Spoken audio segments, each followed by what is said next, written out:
So, ilalagay natin yung tofu. Ipa-fry natin. Para masarap kasi pag i-fry natin.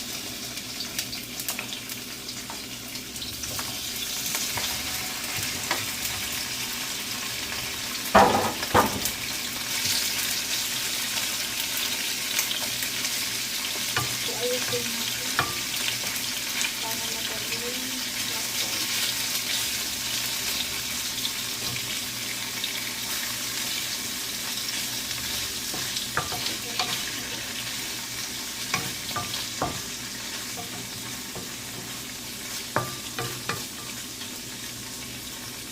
So, try muna natin siya. So, balik pa rin na natin sa kabilang side.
Kabilang side naman ang lulutuin natin.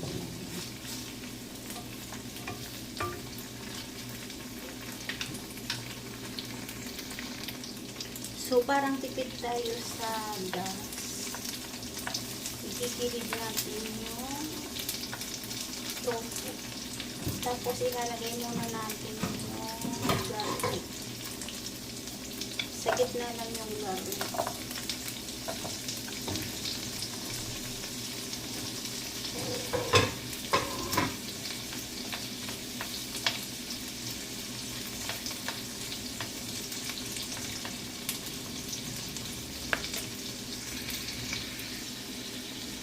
So, i-mix natin yung garlic. So, ang bango na guys.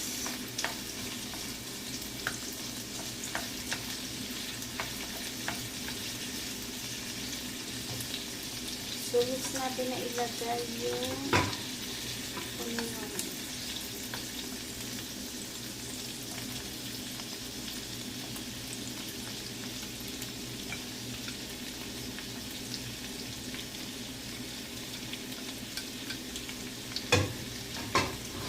Lang natin siya.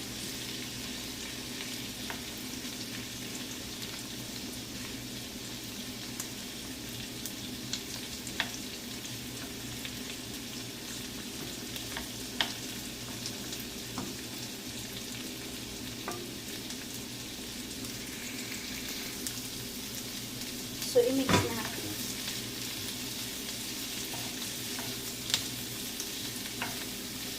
Palabasin lang natin yung bango ng sibuyas at ilalagay na natin yung mushroom.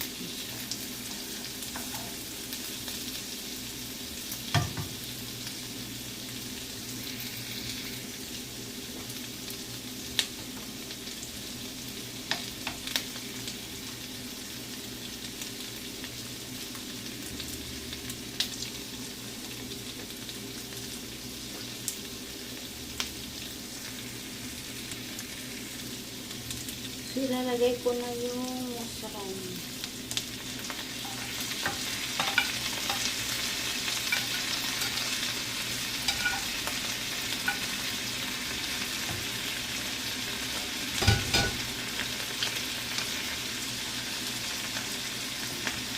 So, tatakpan lang natin siya.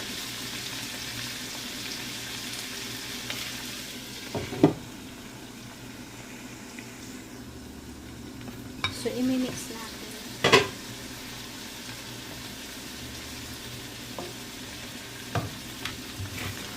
So, ilalagay natin yung balon-balon. Yung balon-balonan yan ng, ng baboy. So, imimix lang natin siya. At tatakpan natin.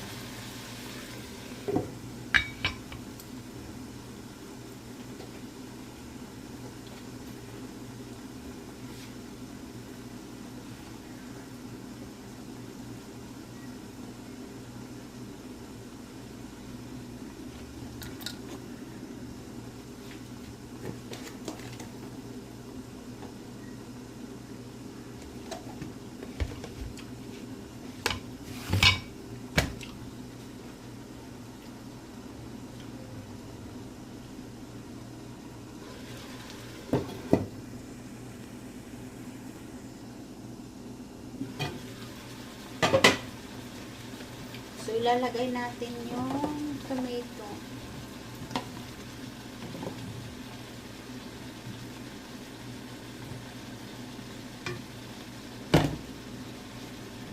Tapos, ilalagay natin yung sili.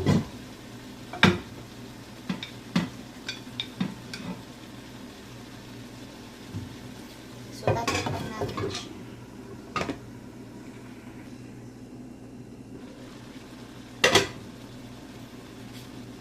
So, maglalagay tayo ng magic sarap. Ilahat na natin.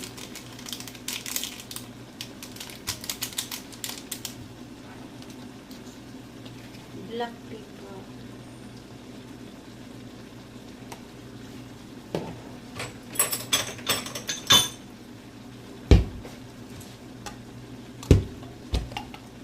So, maglalagay tayo ng black beans. Yun lang ang pampalasa natin, yung black beans. So, hindi tayo maglalagay ng asin. Kasi yung black beans is maano.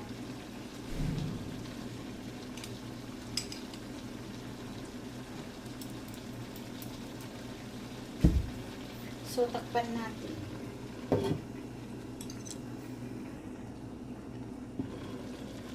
So, maglalagay tayo ng kaunting tubig. Yung ito, yung pinakuluan ko ng buto-buto.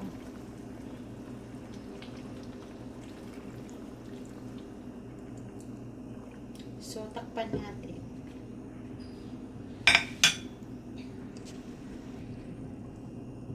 So, kumukulo na siya. So, ang mix natin, ganun lang siya. Para hindi madurog yung tofu. So, depende sa inyo kung lalagyan nyo ng kamatis. Ako, tinry ko yung kamatis kasi paborito nila kamatis. So, ngayon, paborito nila ng kamatis. Ngayon, nilagyan ko siya ng kamatis. So, titikman na natin kung anong lasa.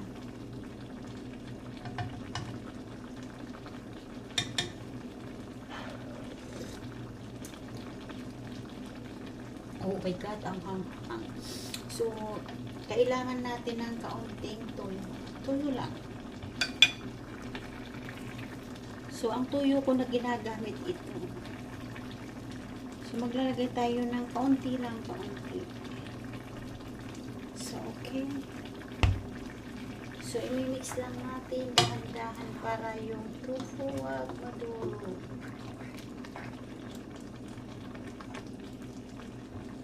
So, maglalagay tayo ng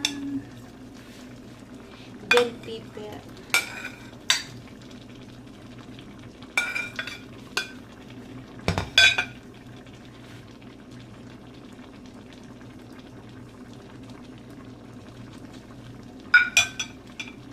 So, tatakpan natin ulit.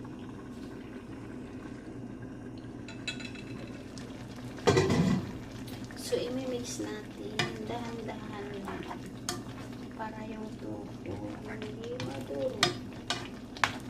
So, maglalagay tayo ng sesame oil.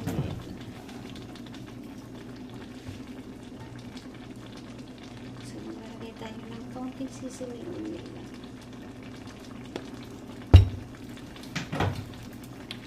So, i-mix natin.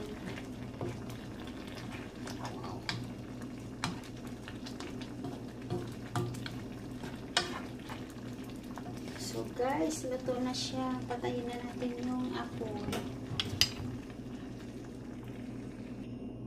So, ngayon ilalagay natin dito sa bowl, na malaking bowl. So, para parehas din yung arrange natin ganito paglagay ng foods.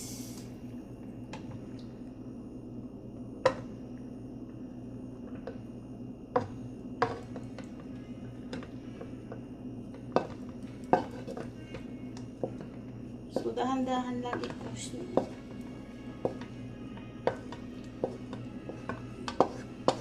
Kasi kung anong lagay nyo sa kawali, ganun din ang lagay nyo sa malaking bowl. So, yan. So, ang ganda, diba? So, ngayon, para magandang tingnan, so, ipupus lang natin ng kaunti. At yung tomato, ikakalat natin. Saka yung tubo, ilalagay natin dito. So, ito ilalagay natin dito para parehas yung kulay. So, may tomato tayo, may wow, sarap nito, guys.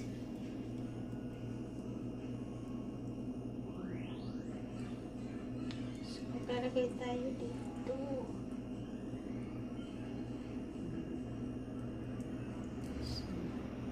Yan na, guys. Maraming salamat po sa pagsama nyo sa akin sa linutong tofu with mushroom.